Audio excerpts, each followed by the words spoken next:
Okay. Thank you, Charles, for that quick reminder. So last week we looked at the events that happened after Jesus was arrested.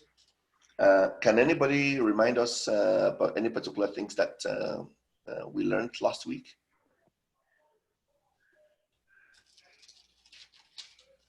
Anyone? After Jesus was arrested and he was taken to the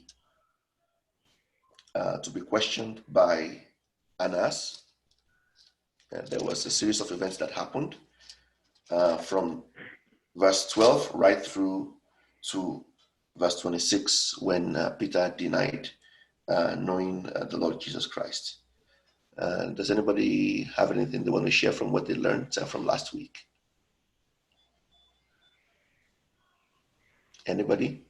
We talked about the religious part of religion, arresting the King of Kings, Jesus being slapped by a 2022 temple guard in the temple of God, slapping the King of Kings himself. But yet, Jesus did not get upset. Discipline, control, anger. I won't say anger management. I would say self-discipline. He was focused on his goal, not distracted by minor, but rather he was focused on major. And then we went on to Peter. We also talked about Peter.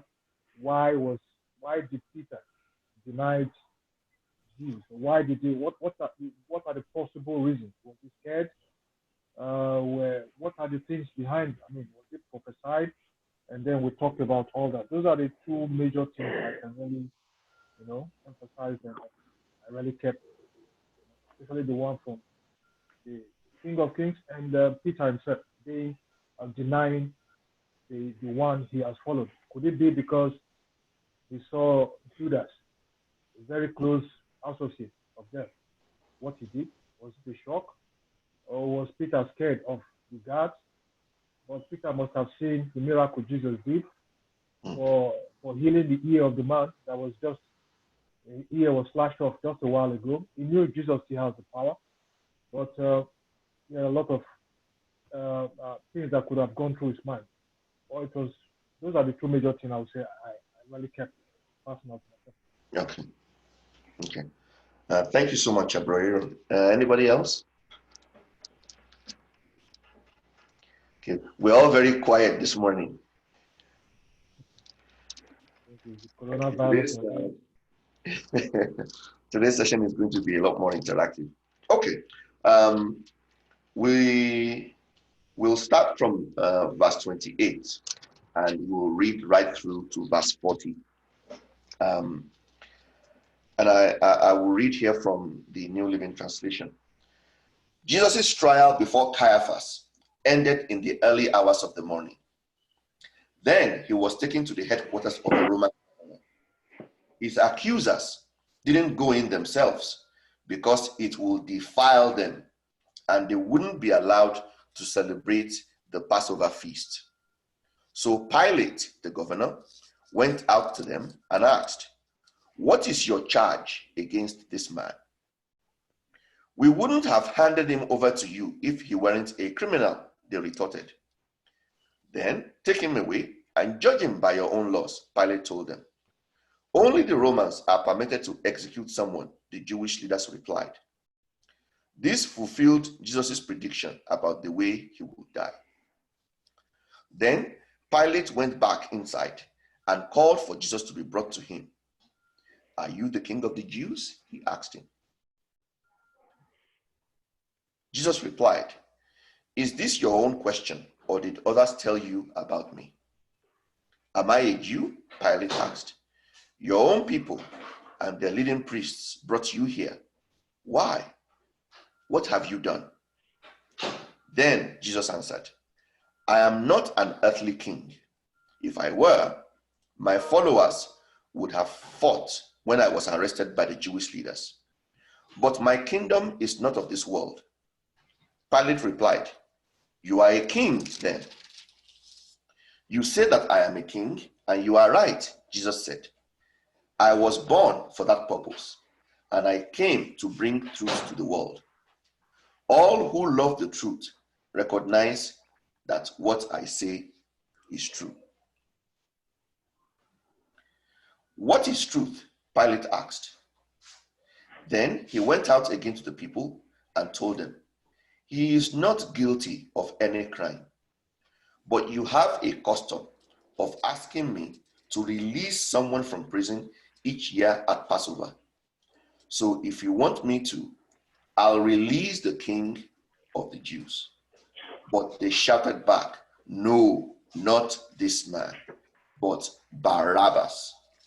Barabbas was a criminal.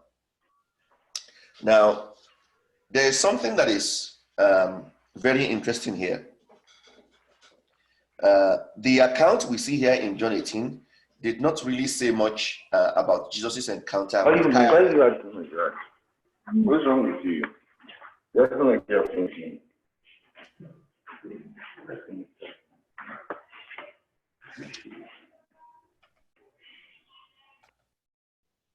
Okay.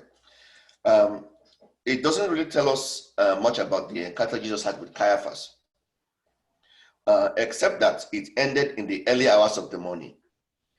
Now, from last week, we've seen the trend of things, that Jesus was arrested at night. Instead of waiting till the morning when a proper fair trial could be done, they didn't. They rushed everything because they knew that they didn't have enough evidence, and they just wanted to do a kangaroo court. So nevertheless, it tells us here that Jesus' trial with Caiaphas ended in the early hours of the morning. And then he was taken to the headquarters of the Roman governor. And something interesting happened here. The accusers who took him there did not go in themselves because it will defile them. Because going in, they believe, will defile them, which means that being defiled, they will not be allowed to celebrate the Passover feast. Now, if we roll the tape back to the things that Jesus had been teaching before, Jesus had said that it is not what goes into a man that defiles him, but it is what comes from the heart. It is really very interesting that these people did not want to be defiled by going into the house of the Roman governor. But nevertheless, it was proper for them, or at least they felt it was okay, to arrange for somebody who was not guilty of any crime to be arrested and demand that that person be executed. So in their hearts, they had selfish ambition. They were unjust in the way they carried out this particular proceedings of events after the arrest. They didn't think that that would defile them or that would make them unacceptable in God's eyes. It's a very, very interesting thing that they are actually doing here. And we actually see this play out and happen even in our own days. We see, for example, injustice being perpetrated. We don't see anything. We see people who are sick. We don't help them at all. But we think it is adequate that God will accept us if we give, for example, 100 hours of praise. So I'd like us to discuss this a bit deeper today. By the Jewish law, entering the house of a Gentile will cause a Jewish person to be ceremonially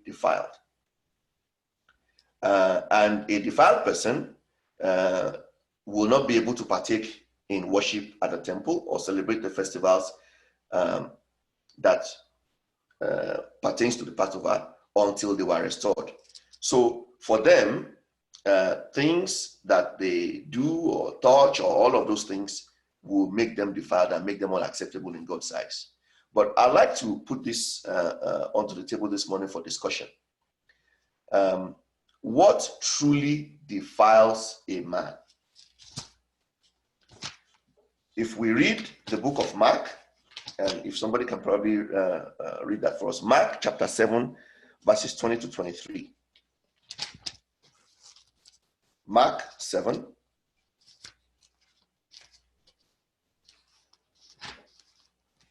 (20 to 23).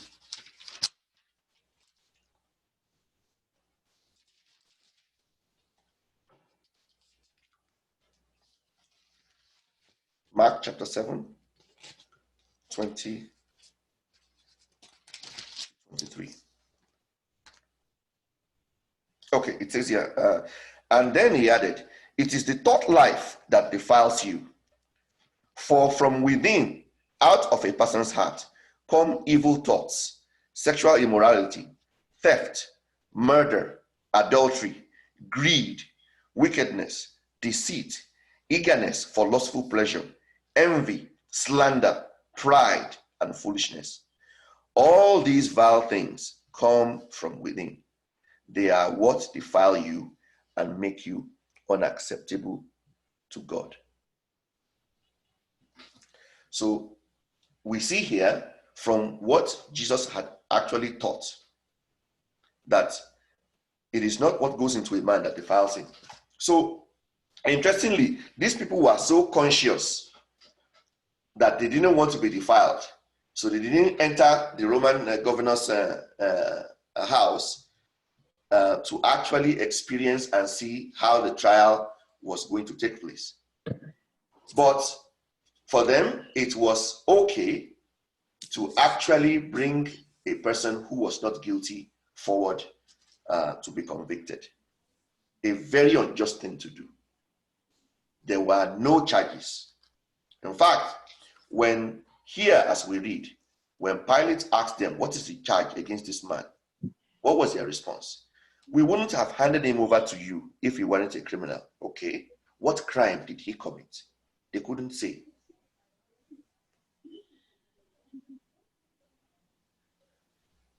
So this really plays out how sometimes we become so used to customs and things become basically just simple traditions. The power is out of it. The reason and the rationale for why it is being done is no longer in question. It just becomes a repetitive exercise. It becomes religion. Clearly is what we see here. They did not want to be defiled because of the Passover. But for them, it was perfectly acceptable to hand over somebody who was guilty of no crime to be found guilty and to be convicted of a crime that they never committed. So we see here, as Jesus had actually taught, if they had actually been listening and if they had actually been thinking about the things that Jesus had been teaching, we would have known, as we have read in Mark here, that it is not what goes into a man that defiles him, or it is not necessarily what we touch or anything of that nature, but it is what comes out of us.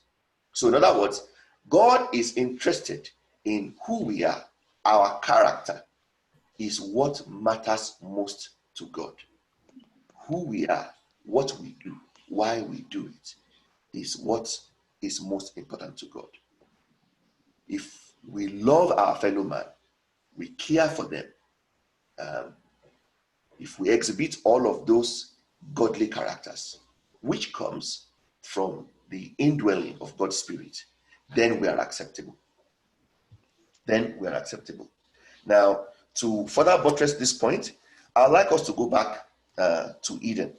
Genesis chapter 4, very quickly, verses 1 to 5. To further buttress this point, that God is more interested in who we are. Genesis chapter 4. This is the story of Cain and Abel. I'll read this very quickly. Verses 1 to 5. It says, Now Adam slept with his wife Eve, and she became pregnant. When the time came, she gave birth to Cain, and she said, With the Lord's help, I have brought forth a man. Later she gave birth to a second son and named him Abel. When they grew up, Abel became a shepherd, while Cain was a farmer. At harvest time, Cain brought to the Lord a gift of his farm produce, while Abel brought several choice lambs from the best of his flock. The Lord accepted Abel. Now note this. The Lord accepted Abel and his offering. Verse 5. But he did not accept Cain and his offering. This made Cain very angry and dejected. Now, what I want us to note here is the person was first accepted before their offering. And likewise, the person was first rejected before their offering. So it doesn't matter if we as a person are not acceptable to God.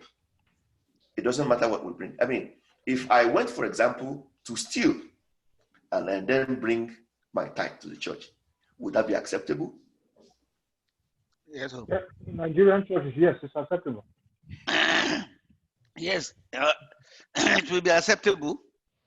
Is it no money? Money answers every. Money answers all things. Actually, that question was posed to a pastor in my former church, and he said yes, that when he touches the altar is sanctified. So, really, it was a question to him, and a big pastor. So, I think the same thing happened in 2 Corinthians 8, where it's at now, 8:6 or something. They first of all gave themselves to God before they brought their gifts. I think that is the progression. First of all, know God before anything we do, because every other thing we do is an act of worship. 2 Corinthians was 2 Corinthians 8. Now regarding 2 Corinthians, let me see, let me get it, man. 2 Corinthians 8.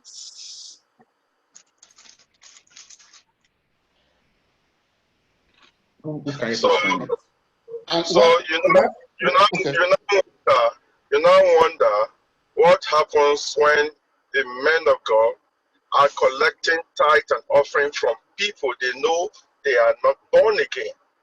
They know they don't even know God. And also that explains, in furtherance to what Paul said, I just wanted to bring, when Jesus said, if you're bringing your offering and you remember you have not made peace with somebody, so it's not about that offering. You have to be accepted first. So go make peace, then you can now bring your offering. That's right. Take care of the poor before you come to him.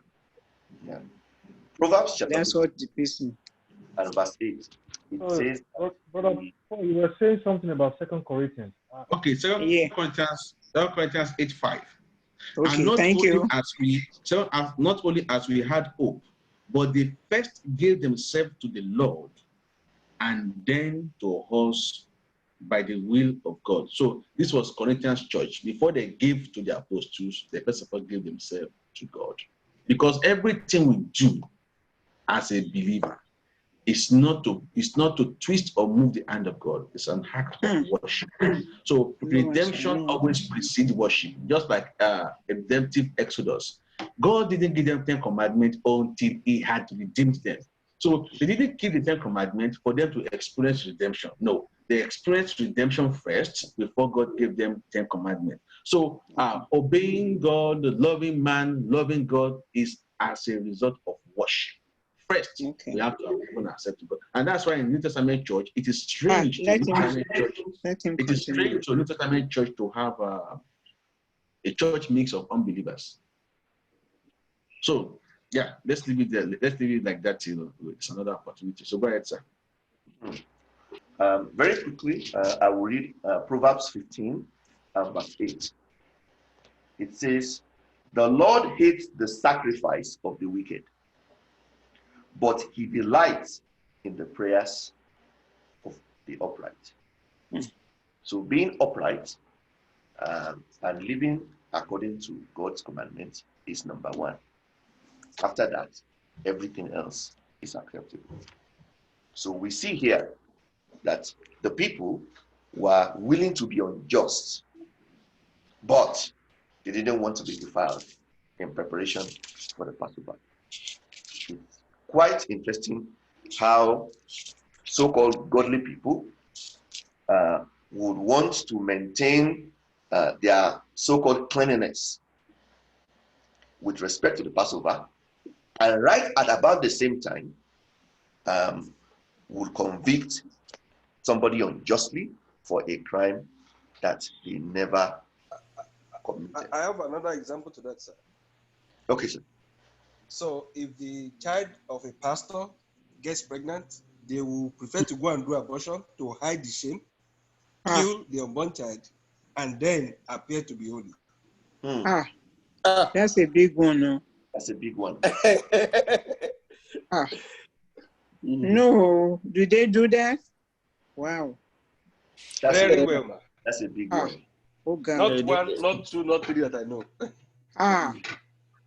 Wow. You are Christian.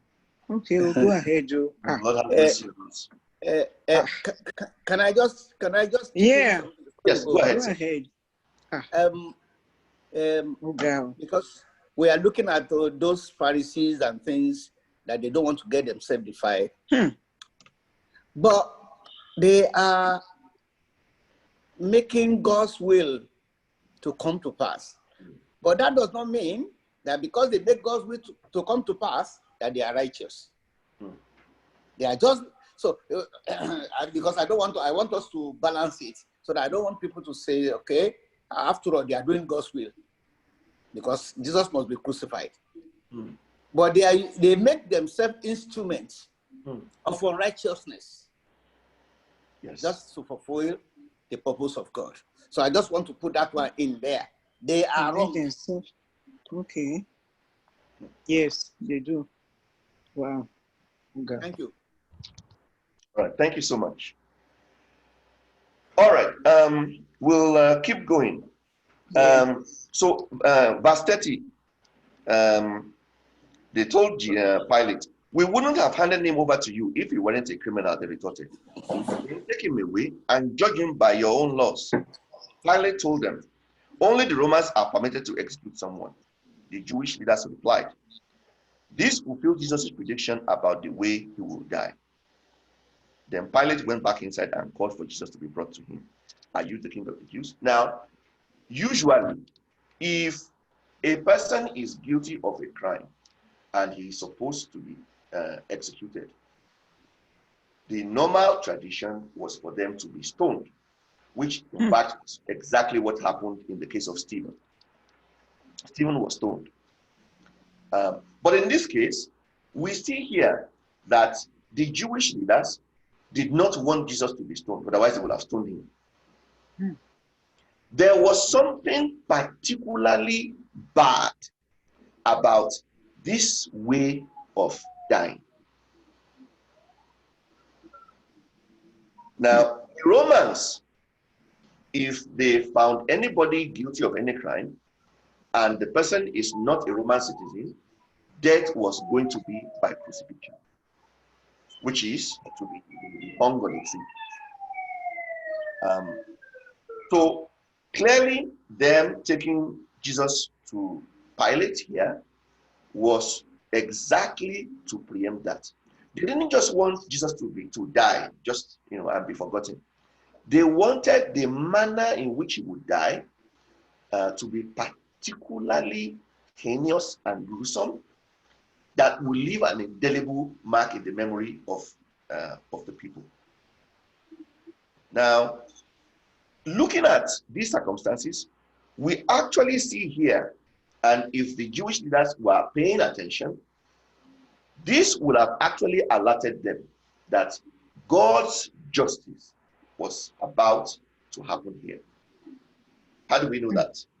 Okay, if we read the book of Deuteronomy, chapter 21, Deuteronomy 21, it tells us something very, very, very important about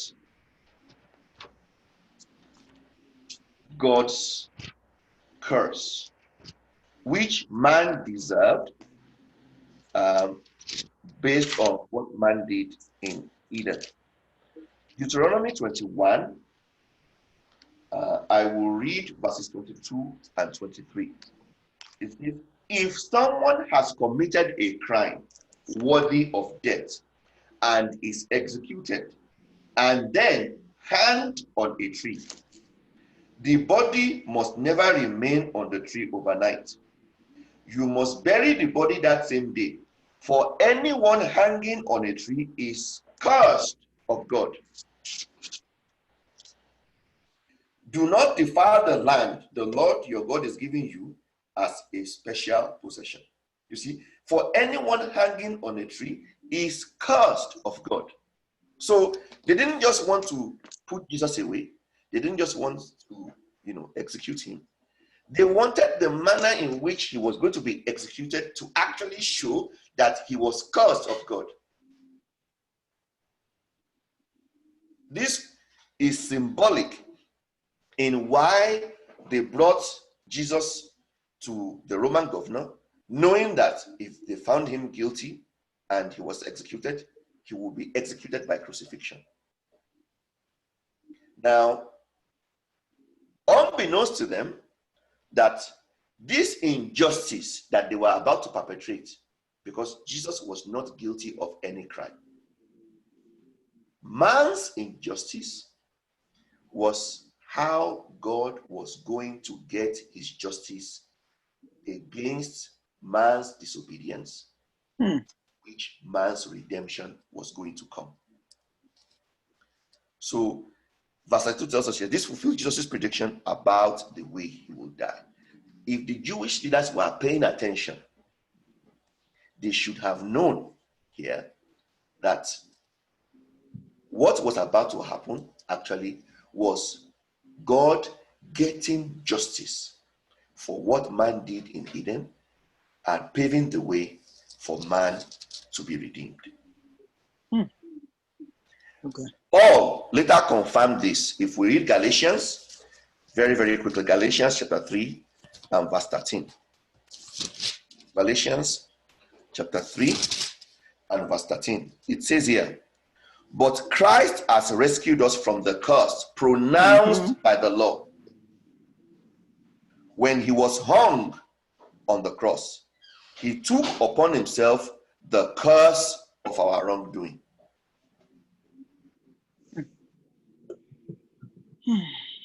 So, man's injustice. Now, if we look at it that the Jewish leaders are truly godly people, this is the best of the justice that they could do. They arranged a kangaroo court by night. They didn't have witnesses. I mean, if you arrest somebody because they are guilty of a crime, what do? You bring them to a court, you label the charges against them. You ask the person to defend themselves if they are guilty or not.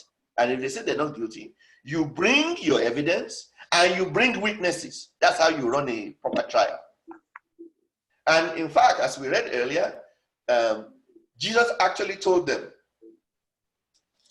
in verse 23, if I said anything wrong, you must give evidence for it. If I said anything wrong, you must give evidence. They never did. They were asking him, so what did you teach? I mean, will you arrest somebody without having any evidence? And Jesus told them, there was nothing that I thought that I didn't teach in open. Everything I said is in the open. Ask the people who heard me. So Jesus was even trying to get them to run the trial the way they ought to, but they didn't. So, but we see here that God is a just God, because man had done wrong. God had to take the punishment one way or the other. And we see here that although Jesus was not guilty, Jesus offered himself voluntarily to bear the punishment for man's wrongdoing. We read, I think, in Isaiah 53, that talking about the lamb, that as a sheep is brought before the shearers, he never opened his mouth.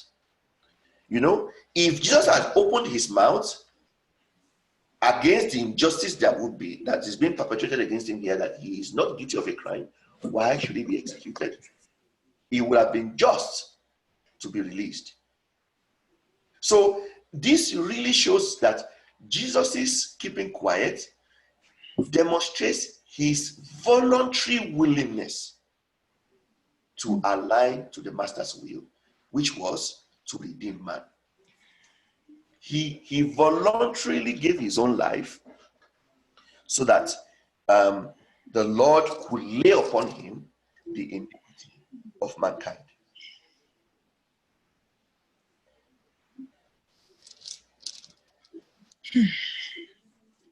This is serious. Very serious. Okay, if we go ahead, verse 34. Jesus replied, "Is this your own question?"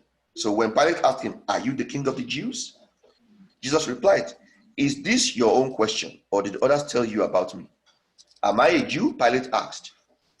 "Your own people and their leading priests brought you here. Why? What have you done?" Then Jesus answered, "I am not an earthly king." Now, this word is very loaded. I am not an earthly Of king. this world. If I were, of this world. my followers would have fought when I was arrested by the Jewish leaders. But my kingdom is not of this world. Now, if Jesus had said, "I'm a king, my kingdom is here," now right away, he would have been a threat to Rome. That would have given Pilate sufficient grounds to have him executed. Rome was not going to be challenged. Their authority was not going to be challenged. As a matter of fact, Barabbas, that was in Roman custody, that the people were asking to be released, was being held exactly for that reason. Hello, sir. It's like I've not read this John before. I'm telling you. I'm just imagining, is this the same John? Yeah, it's the same Wow. John. Wow. Keep going. It's a Bible story. My head is swelling here. That's good. So this was exactly the crime that Barabbas committed. So when Christ said, "This, I am not an earthly king,"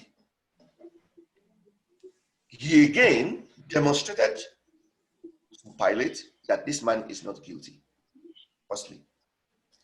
Secondly, it also demonstrated that, you know, the earthly people and the earthly kingdoms can do their thing, Rome and the Jewish priests and all that.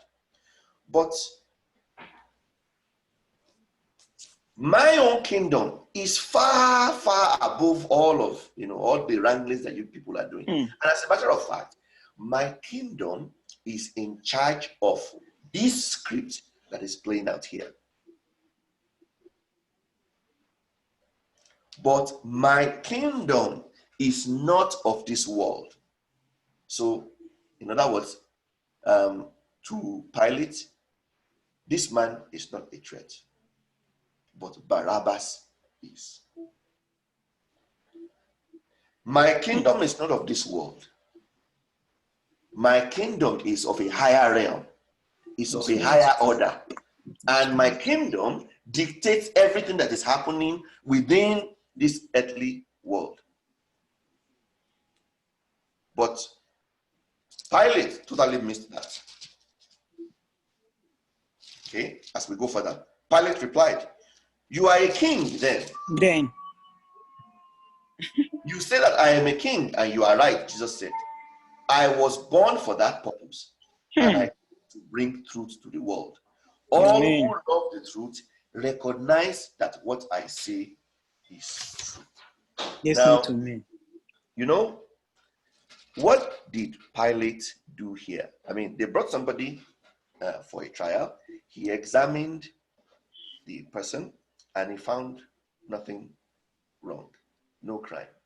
What should he have done? A just court should have released this man. Let him go. Why do you want to convict somebody who is guilty of no crime? But as we see here, it seems that Pilate was trying to figure out, okay, what did he do? It didn't seem to him that this man committed any crime. But, you know, Pilate is not an amateur. He's very well versed in this political game. He knew what was going on. That the Jewish leaders brought him because they just wanted to get rid of him and dispose him. It was very clear to him because after questioning Jesus, he found this man was guilty of no crime. But did he release the Lord Jesus? No. Last week, we talked about several things that Jesus found in man. We said in John chapter 2 verse 25, the Bible tells us that Jesus knew what was in man. And what did he find? Of all the people that surrounded the Lord Jesus Christ when he was arrested, everybody showed the true color of man. The Jewish priests and the leaders who brought the battalion of Roman soldiers, they wanted to maintain their own position. So for them, it was their own selfish ambition. They wanted to keep their own influence and their own position, even if it means getting rid of God's son. They were prepared to do that. That's what was in them. 10 of the disciples deserted their master. 2 followed him to Annas, where he was first questioned. 1 stood outside. 1 went in. Now, the one that eventually stood outside was allowed in, and he was asked 3 times, "Are you not a disciple?" He denied. He betrayed his master. The one left, who we understand was called the disciple that Jesus loved, was there when he was being questioned by Annas. Now, if you are there when somebody is being falsely accused, what is the right thing to do? You know, you say, I was there and what you said didn't happen. Or if he's guilty, yes, I was there and it did happen. I saw it. I'm a witness. Nobody. He didn't say anything. So we see all of the things that played out. Everybody that surrounded the Lord Jesus revealed what was in man. Amen. Pilate here too Amen. revealed what is in man. Because even though after questioning Jesus, he realized that he wasn't guilty of any crime, he still didn't let him go. Pilate too had political ambitions. He shows how unreliable man is. Man is filled with selfish ambition, injustice, pride, as we saw when that soldier slapped the Lord Jesus and said, "Is that how you answer the high priest?" Of course, it's the high priest. Very arrogant. Who made the high priest? Who gives the high priest the breath of life?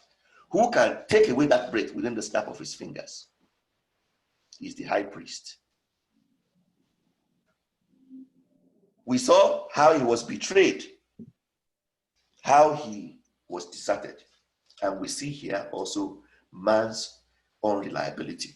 That even though Pilate saw that he was not guilty of a crime, he still would not release him. All of these players are all playing their part in this script, written in a kingdom that is not an earthly one. Definitely, as the Lord Jesus has said here. Okay, verse 38.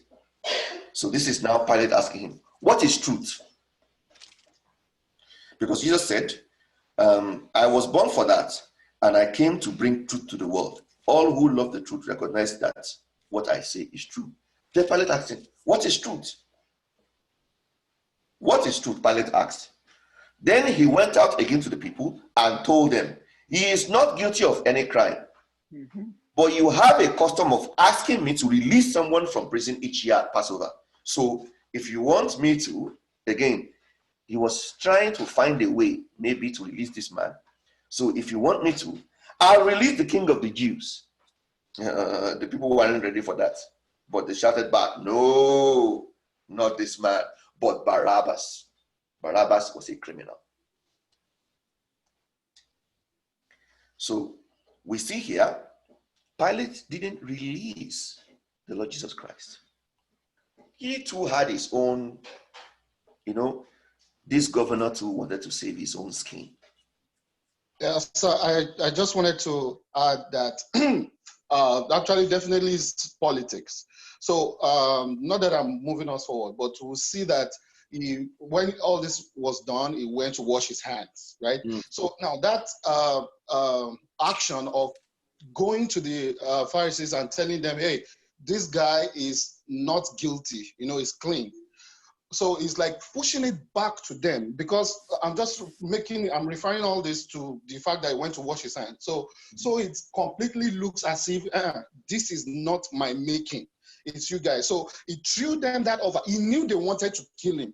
So he threw them that offer, knowing that they would just want to kill him. So they would prefer somebody else out than Jesus to be out. So he threw it to them, and they fell for the bait. So that, and definitely it still looks like, yes, they are the ones, So that's just what I wanted to add. Okay. He realized that Jesus was not guilty, but he's the governor. He is a powerful man. If he wanted anybody crucified, that person was a dead man. And if he wanted anybody released, that person is free. So if he wanted to pursue justice, even if the Jewish leaders didn't like it, he could release the Lord Jesus Christ if he wanted. But he didn't. Why did he not? Because he too was wary of his own position, and he didn't want to ruffle any feathers. So for him too, it was okay for an innocent man to be crucified, as long as, And how often today, sometimes we exhibit those types of tendencies. We see somebody being unjustly treated, unjustly, handled. But, we turn the other way because, it's not our business.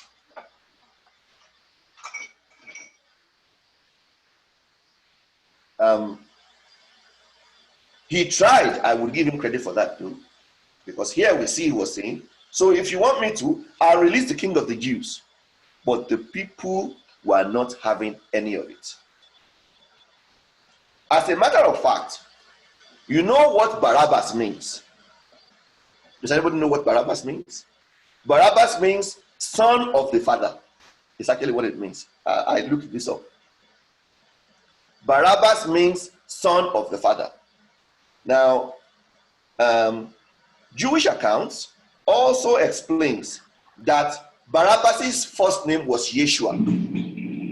Wow. So here we have two people. One, Barabbas, the son of his own father, also Yeshua, was guilty, and he was about to be released. We see the true son of the father, who was innocent, about to be executed. This is the best of justice that man can offer. A criminal walking away free. An innocent man becoming a convict. But we know from this story that man's injustice was going to pave the way for God's justice against man's wrongdoing. That even though Barabbas was released, only one man, but through the crucifixion of the real son of the father, many more would be released into God's kingdom.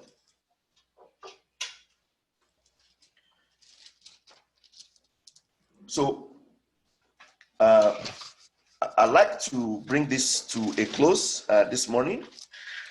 We see all of the players that have all played here. Everybody took their place in this script that was written a long time ago, written in heaven, executed by the Most High. And we see the Lord Jesus Christ showing how humble he was to leave heaven, to leave all the glory in heaven and come to earth, to stand in a kangaroo court. You can imagine the author of justice being unjustly executed, and yet he opened not his mouth. Jesus must have loved man so much that he was willing to close his mouth and perform the master's will, which was that the master would lay upon him the iniquity of mankind, and by so doing, he would pay the price for man. So the people shouted back, "No, not this man, but Barabbas." And by so doing, they requested that a criminal be free, innocent man be executed. That brings us to chapter 18. And I would like to put it up to the floor for any additional contributions. And I have one question I would like to ask. But I think let's take our contributions first. Wow, so this teaching blew me off. That despite all the charges of Barabbas that he deserved to die, he actually stole. That metaphor is so sound and clear. Barabbas actually stole. He was supposed to be put to death, the guilty. But the guilty was released for the innocent. That is, that I can't recover from that. That is the gospel. That man today can walk free because of what Christ has done. And there's one thing that also blew me up here in verse 37. I'm reading from KJV. I've been pondering upon these words, truth, in the last 2 weeks. And truth is now getting clear to me now. Jesus answered, I'm using NKJV. You say rightly that I am a king.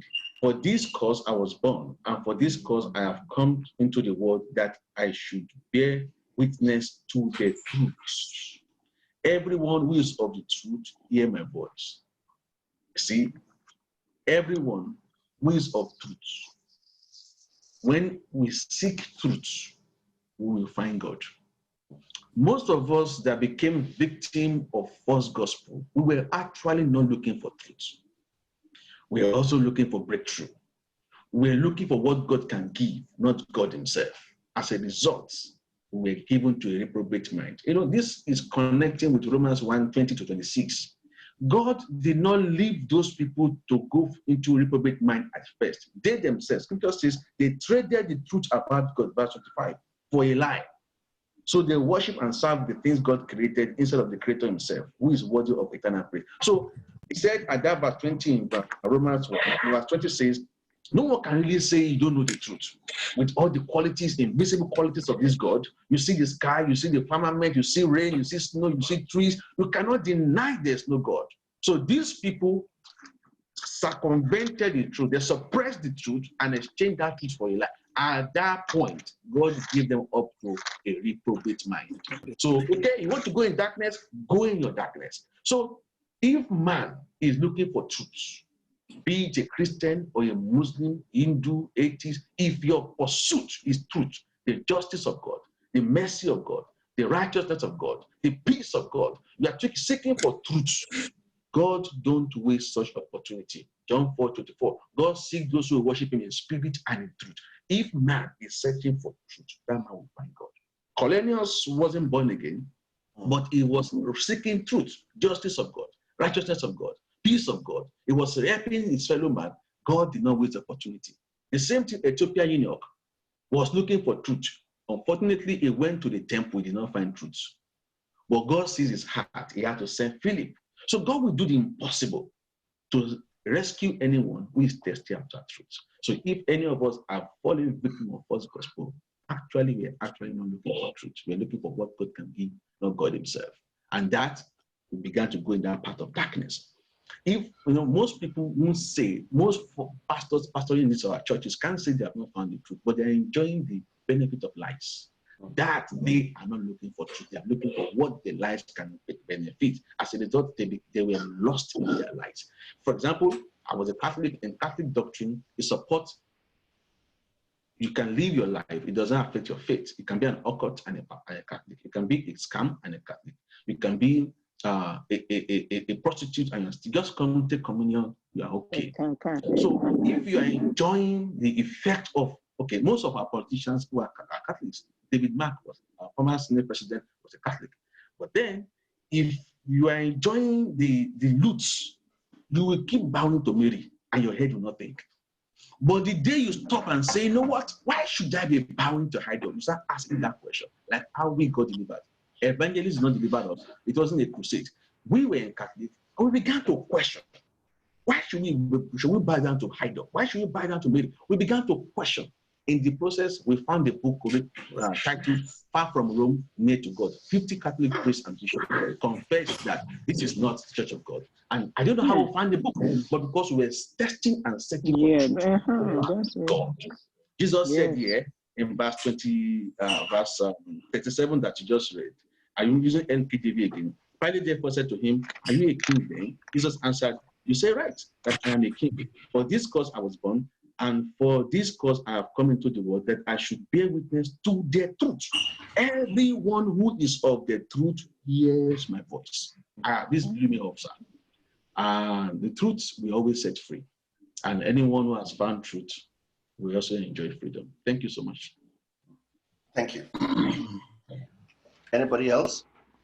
Yeah, I don't know how to put it. In fact, I don't know whether you should put the shoe down. You should just continue wearing the shoe until you finish to 21, because that is no off the shoe at all. But that was fine. You see, when you are talking about the kingdom on the heart and the kingdom from above, it's something that people need to really know that.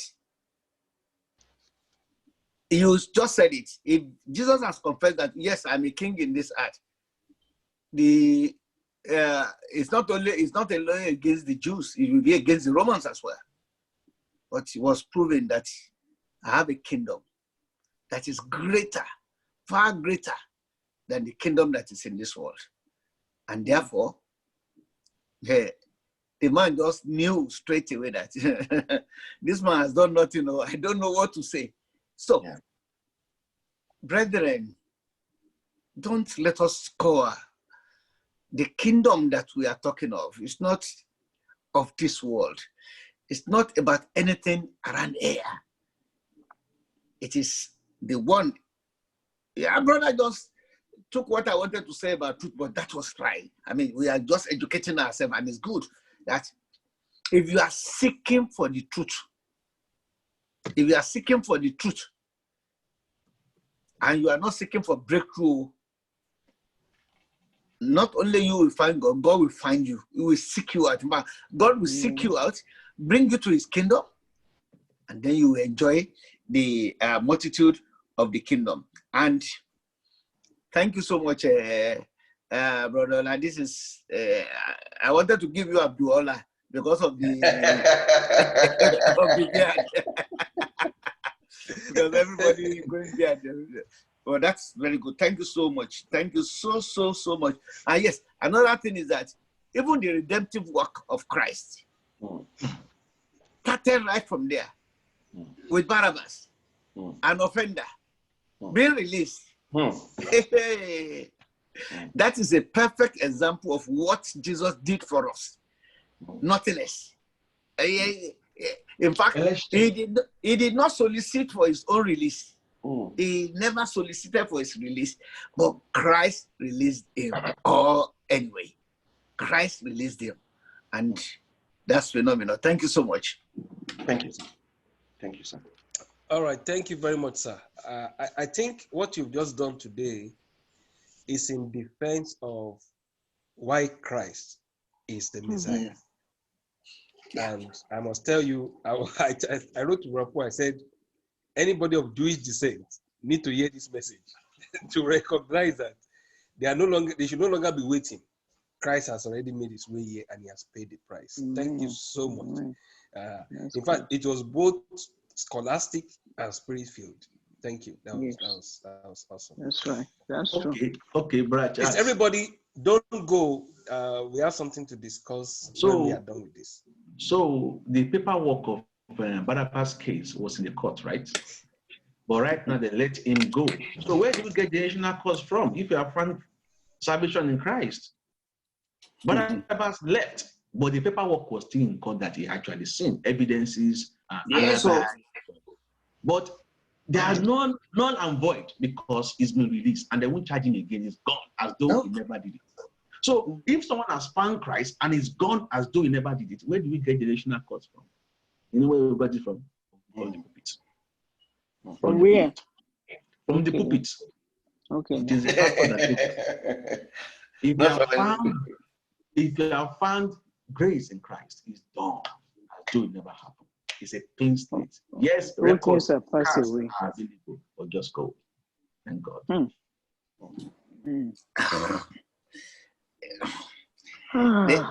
They just want to seize power from God. They want to seize power from God. They want to be God unto themselves. Yes. That's exactly the way I want. Three of the false preachers, they want to seize the power from God. And that's what they think that they are doing. I don't think it's only them. It's sometimes our belief, what we are born with. You know, like when we are young, going to Babalawo, they will say Ogun Idile. So you know, this what we use. Generational causes. Nobody. One Ogun Idile, ya Ogun Idile Baba. But Mama Taiwo, they brought They brought it wholesale into the church from that place. Okay. Wholesale into the church. Yeah. If they are of the church, they shouldn't bring it in. Yes. They didn't even take anything away. You want to collect money, you take money, speak to it. Let's send your money on the message cards. That's same thing you do in Babalausa. That's same thing you do. Especially, I remember, especially from Celestia, from Babalawo to Celestia. You know, that's what happened to me when I was doing those native something. So I say, I'm tired of this. So my brother introduced me to Celestia, and Celestia is refined. Their own is refined. I call it Pentecostal is refined Celestia. Yes, that's right. Then from refined Celestia, then to Pentecostal. Refined Celestia. All of them are the same thing. Yeah. We thank God anyway for knowing the truth. That's true. It's good to know the truth. Go ahead. You know, one funny thing sometimes when we think about man's wisdom, because when Christ said here that my kingdom is not of this world, or when he said that he's a king, you know, man will have been thinking, if you say you're a king, so why are your followers from your kingdom? Why are they not fighting now? For you. That's the way that man is thinking. So that's the way man thinks. Exactly. To them, they may even be making jest that, which I think in the other chapters, they probably did, that he said he's the king. Now, why are his followers not coming to rescue him when he was being crucified? See, that's the way man thinks. But they weren't actually listening to what he was saying, that his kingdom is not of this world. Okay, so if the kingdom is not of this world, what does that actually mean? They weren't thinking about that. All they were consumed with was about all of the things that they were doing, and they thought they were executing their own plans. Unbeknownst to them, that the plan that they thought they hatched and they were able to successfully execute was a part of a plan that God had planned even before the foundation. Foundation of this. Amen. So it shows us how limited, man's wisdom is, and how deep, how unfathomable God's wisdom is. We can't even compare the two. Thank you. Anybody else?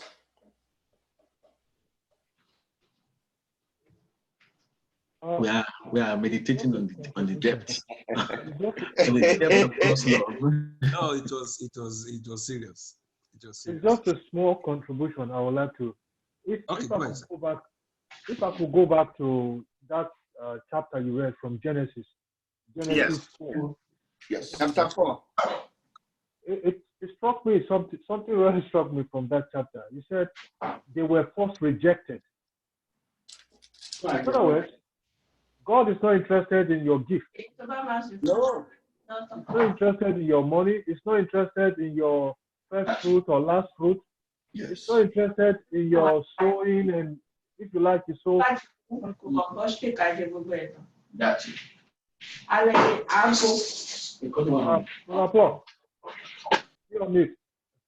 God is not interested in your sowing 1,000 pounds every month, 10,000 pounds every month. God is not interested in it. God is first interested in your heart, or rather interested in you, who you are. Yes. But I think the reverse is now the case in our situation, in the current situation, like Mommy said about Celestial Church being the refined part of the old traditional worship, and now the Pentecostal Church is the refined of Celeste, except without the uniform. It's just that they now decide, instead of focusing on the soul of the people, which Jesus paid for, that we are now saved, but rather they are focusing on what you can offer Jesus, of which Jesus is not even interested in. If I'm getting you right from that very, he was not interested in their gift. He's interested in their heart, in the soul of the man. Yes. That phrase really struck me. Thank you so much. Yes, you are absolutely right. It is us that God is interested in, our heart, who we are. And if we are not acceptable to him, it doesn't matter what we bring. I mean, we can't, God owns the universe. Can we give anything that doesn't belong to him? Exactly. He give us those things that we are bringing. So what is it that we want to? He give everything. Actually, that idea of giving or doing something to move God is a false gospel. And that false gospel started from the very beginning of our Bible in Genesis. Now, let's do a little bit of recap. In Genesis, when God made man, or when God made everything, he said, behold, it was very good. So how did it start? First, light. God said, let there be light. God moved, his spirit moved. He created heaven and earth. He created a plant. He created animals. He created food, nitrogen, oxygen, everything man needs. Then he put Adam in the garden. See, today we spend money to go to Disney, to go to zoo, to see the wonders of animals. God did all that for Adam to see. Yet God said, it's not still, a man is still lonely. So he brought a beautiful woman. The woman is so beautiful that Adam said, this is a bone of my bone, a flesh of my flesh. So this God has been good from the very beginning. Here comes Satan. Satan came to them and painted a God that is not good enough. Because God already showed his goodness and his kindness. He now said, in exchange, hear me. Genesis 2:15. Hear me and obey me. So he said, put man in the garden to tend. The word tend means to worship, to honor, or to serve. So God never said, serve me before you enjoy all these good things. He first of all gave man those good things, then he expects man to honor in return. That is worship as a result of reference love. But see the gospel set and preach to Eve. He said, if you eat this fruit, you will know goodness. So that is the first introduction of false gospel, legalism, prosperity gospel, or holiness gospel. Be holy so God can bless you. No, God bless us to be holy. Give so God can give, God can bless you. No, we are blessed so we honor with our substance. That was the first introduction of false gospel. And if you look at something I showed to Brother Charles this week, even me, I didn't know. Genesis 3:5, using the real KJV, the old KJV. For God, Satan said, for God doth know that in that day you eat thereof, your eyes shall be opened, and you shall be as gods. It's not Yahweh there. Look at that word, small letter G. The God Satan preached to him is not Yahweh. Therefore, the God that you give to move is not Yahweh. The God that you do things to make his head swell, you will now dance so much, his head will swell, and he will bless you. That's not Yahweh. It's a distorted view of God. And unfortunately, this is the gospel we've all been eating and drinking, calling ourselves Christians. God has proved, like what we read today, Barabbas was released because of Christ. That is the God we serve. That is the gospel. The gospel is you enjoy God's goodness. Salvation, you don't do nothing. Barabbas didn't do nothing and he was let free. Now, we are redeemed to worship. The same thing God did in Exodus. He first of all set them free from Pharaoh's bondage, then he gave them 10 commandments. He never said, keep commandments to cross. You cross first, redemption precedes worship. Worship is service, holy, honor. We honor our God. So we believers now want to please God out of reverence and love because he has done so much for us. But the gospel we've been told is you give your best so this God can move. That is a distorted view of God, and that's not Yahweh. So we can therefore conclude that we've not been going to church or Yahweh's church all this while. Because both the holiness gospel is a God that you take out your earring, take out your scarf, don't wear skirt, he will bless you. Prosperity gospel, you give money, you give your tithe, he will bless you. That is not Yahweh. Even in Jonah, when Jonah, the boat was about to capsize, God first of all stopped the storm. Then those unbelievers or those heathens, Gentiles in the boat, then worship. They didn't worship God for the storm to stop. No, the storm stopped first, then they worshipped Yahweh. That is who is God we serve. The God we serve is the God that lavishes goodness on us first, then in love and honor, we worship him. Today's teaching has broken my heart more, and I'm falling in love with my Maker yet more. And I don't know about you. We have found the true God. We have found the truth. The God that does not need your who, does not need your obi. He does not need anything from you. He has done us wonders. In exchange, we love our neighbor, we love our spouse, we love our enemies, not because we want him to bless us in exchange, it's because we have found his love. As a result, we flourish in his mercy and forgiveness. Just thank God. All right, praise God. Brother Bago, I think brother wants to talk. You and your mask. Yeah, sorry, I'm in a dealership. I'm trying to do a change. The studies was quite interesting. Yes. And one thing I want to add to what is being said is the fact that Jesus actually suffered injustice. Mm-hmm. The side of injustice. So, we see injustice in our world today. It's not anything new. Injustice has always been.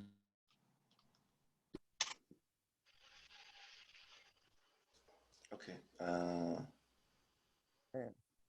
In the society. We can hear you. In our time, we have come to think that Christianity is, when everything is good, when we are celebrated, when we are honored and worshipped, when, we go around like kings and control people and dictate things to people. Yes, Daddy. So, but, from the teachings, we actually saw, even when Christ has the right to be able to defend himself, he did not. If he had defended himself, he could be justified. He could be set free, but that the scripture will be fulfilled. So what I'm trying to add here is that sometime in life, we go through injustice. So if you are going through injustice, either in the church, in the community, at home, you know, it should remind you what Christ went through. We are in the world that is filled with the activities and the spirit of injustice. So you want to wonder, why did people hate Christ so much that they rather prefer Barnabas instead of him? Why they hate him so much? So if you flip it around, why are some of our men of God so loved in a world of injustice? I think something must be wrong with the gospel. In Nigeria. Something must be wrong with the message. Because Jesus said, if they hate me, they will hate you. If they persecuted me, they will persecute you. So if you are going around as the king of the world, as the celebrity of the world, as you know, somebody the government, the rulers come to, then something must be wrong with that scenario. And that's why, you know, I said that so that we should always be comforted when we find ourselves in a place of injustice. Injustice that is not, you know, they're not because of our errors, our ways, but injustice that we suffer for following Christ. For following Christ, you know, is mirrored. Christ mirrored it for us. He allowed it and he went through for our sake. He allowed it and he went through for our sake so that we can be comforted. So I just feel like to add that, you know, to this discussion. Yeah, thank you so much, Brother. Thank you. We get it. Yeah, I got it. All right. I think this brings us to the end of today's study. I think we can wrap up John 18, and I'll throw it back to Bro Paul, I think, and Bro Charles. You have something you want to? I think Brother Charles is involved here. Brother Charles? Yes, I'm here. Okay. You can stop recording, sir. Okay.